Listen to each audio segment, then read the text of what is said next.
Welcome to the fish room, guys. Hope everyone's having a good Friday or whenever you're watching this. But in today's video, it's not about my fish room, it's about Cichlidscapes. So a friend of mine, Lewis, he has his own YouTube channel. I went and visited his house in his tanks today. So I want to go ahead, I already did today, but I'll show you the drive over there, his tanks, and we kind of talk a little bit. But hope you guys enjoy this video, a little bit different today. But I think you guys will enjoy it. Let's take a look.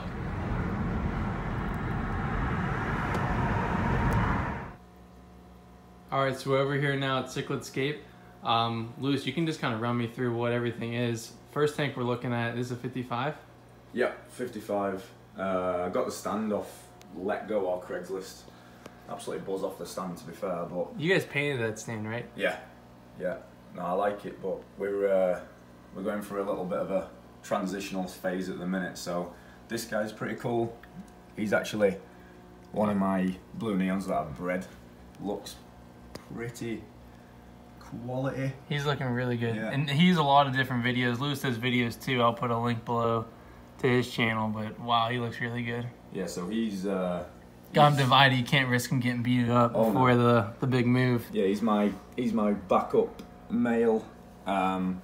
And I grew him out, but saw him kind of taking a leap past all these guys. We've got a lot of other blue neons in there, and then that's the father back there. Is that female holding you're talking about? I think there's two in there actually. She looks like she might be holding. Yeah, there's two in there. Yeah, there's both of them that side big by one side. there, then the smaller one. The albino. I remember when he was like an inch long when you bought him. He was awesome. Yeah, he was tiny. I just got this little hybrid last weekend. They were only like $5. He's gonna eventually go in a show tank, but really like him. And then this is Madoka white lips. Eventually they get a really deep. Yeah, he was looking good blue. at the beginning of the video. I got some shots of him. And they've got white lips eventually as well. They get about 7-8 inches. So he's quality. That's my wife's fish. Just ignore him. The parrot. We'll have to feed him. If we could feed him, actually, it'd be awesome. Yeah, we'll feed him. They could hand feed him. We'll jump out of the water and eat food out of your hand. I mean, that's a pet fish for sure. And then here's a pet Perry. Pet dog. Yeah, we'll feed him. But I've got a lot of blue neons in there. I think there's about 11 or 12. Two males that are pretty solid. So I plan on breeding them in the future and just kind of making do with the tanks right now before we eventually move house, and then we can get more tanks. There's the big male I almost forgot to get. He's not. That's the dad to the one over here. So they look very similar. Yep. But obviously much bigger. Yeah. He might come out for us. Should do. I'll feed him. Then he'll come out. Oh, for sure. Just feed these guys on Omega-1 Super Flakes, and then I also feed them Northfin Cichlid formula pellets. I usually do the flake first. Oh, there we go. There he is. Yeah. And then you can tell that female is definitely holding because she's not feeding right now. Oh, yeah. Yeah, she's been holding about maybe like 12, 13 days, but I'm not gonna strip her just because I haven't got the space right now. You'll see how stocked the tanks are in a second. But yeah, he's a nice male. Let me. We can go look at he's got a tank down here also. So this is just a 10-gallon. Oh, he's out. Let me get a shot of this guy while he's out. Yeah. So what type of fish is this again? That's a Lunacara Luanda. For his size, he's just mental. Yeah, he looks really good. The fins on him are crazy. And then these are some like kind of passive males and females. Placidochromis Jello Reef, I've got 9 of them in there, and then I've got 2 Luandas.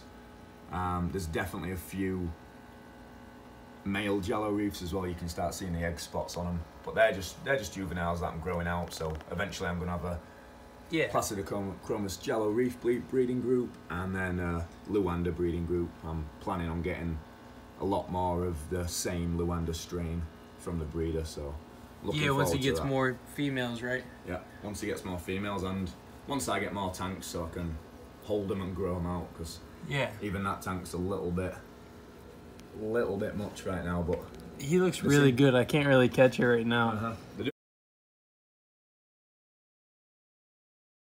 doing really good.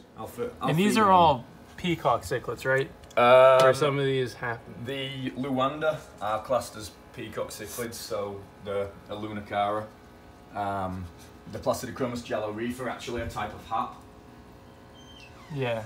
Or just for people that don't know much about cichlids. Yeah, so there's just to kind of be in a larger group, there are a type of peacock cichlid. Yeah, in Lake Malawi, there's three kinds of fish. There's Mbuna.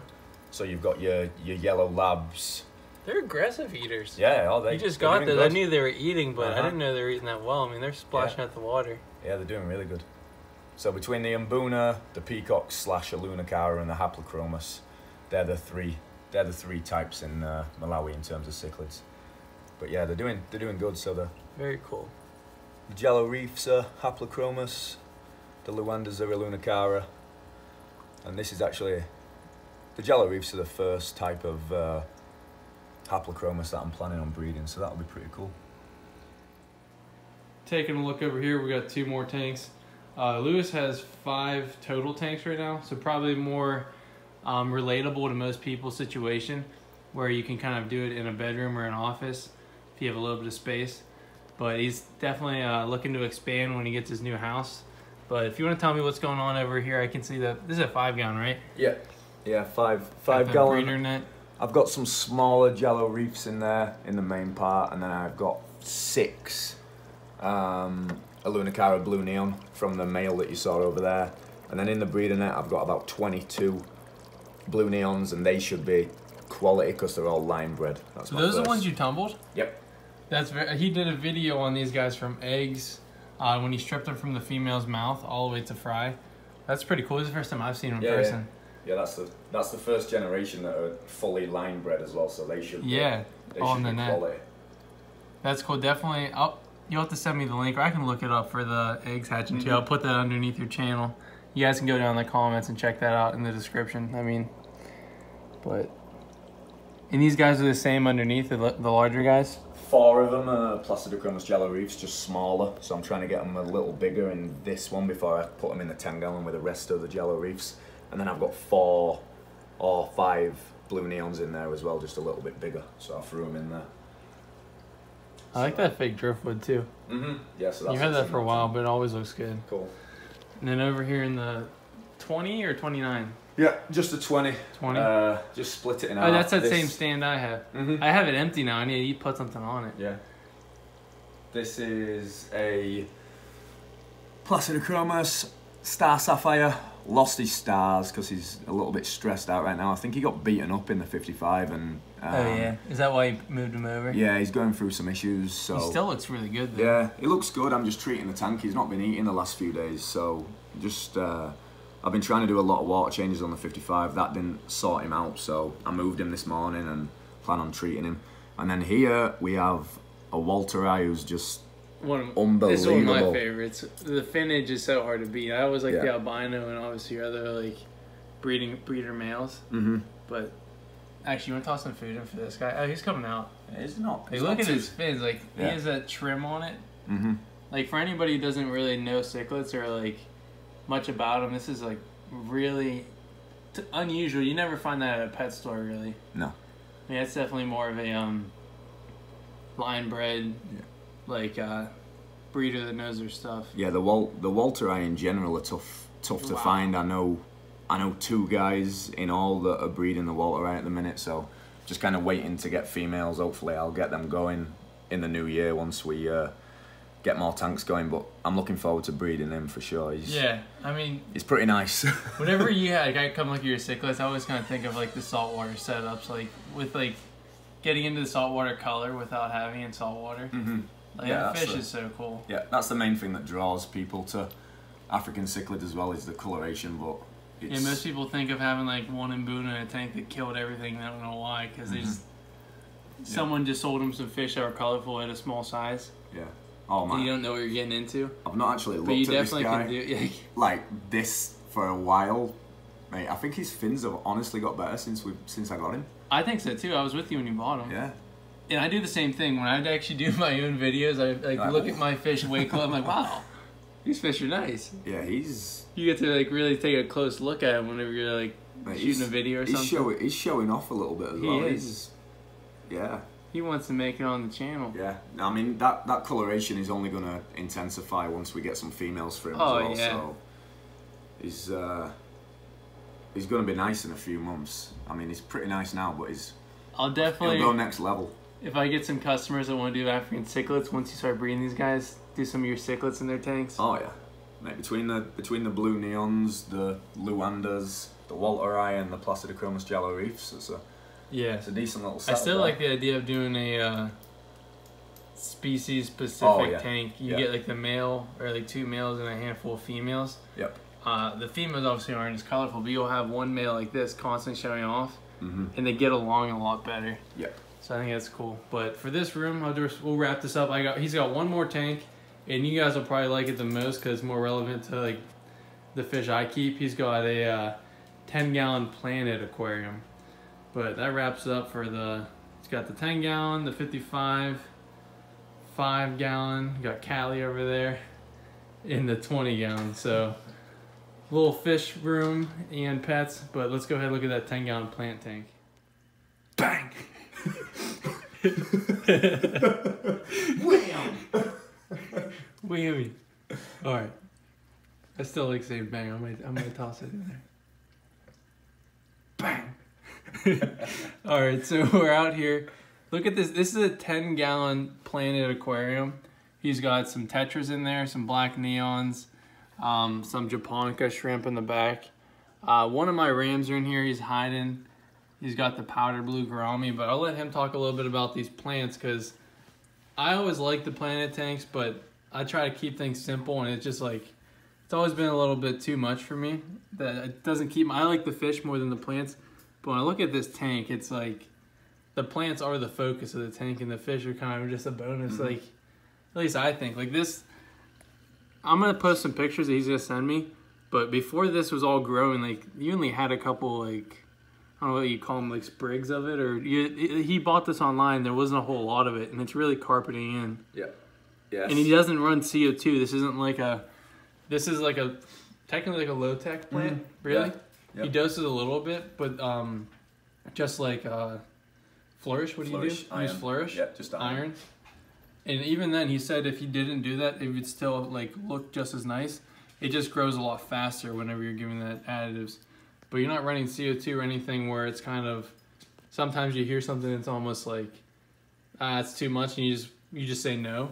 Like when people go to salt water and they start saying, you need to do pH, salt, this, that, like all the different things and all the chemicals, it's a little bit easier just to say no, I'm going to stick to something simpler. But this is really just a simple setup. I mean, you have that hang-on light, open top. You said light was like 30 bucks? Yeah, 30 to 40 bucks on Amazon, I think. It's an Asta 20. And then I've just got an Aquarium Pro heater in there, 100 watt, and then an Aquaclear 20 or 30. Might be a 30 filter. Nothing special in there, just a sponge, and then some biomedia. That stuff's been working out good for the substrate. Oh yeah, yeah. I know a lot of people use it. I've never used it. Yeah, the substrate is ADA Amazonia. I got an Amazon gift card one Christmas, I think, and I was just like, I'm just gonna spend it on some good substrate. So I got that. Yeah. It really seems to be helping the plants. That's probably the only thing that I'd suggest doing. It is a little bit more expensive, but in the long run, it's worth it. It just kind of helps. You kind of get like a root system in there. Yeah. That's probably why these are carpeting so well. If you're in gravel, they're not going to spread like that. Yeah, it helps to give nutrients to the plants as well through the substrate. And S. repens is actually a type of stem plant, so it just grows high. I clip it and then replant.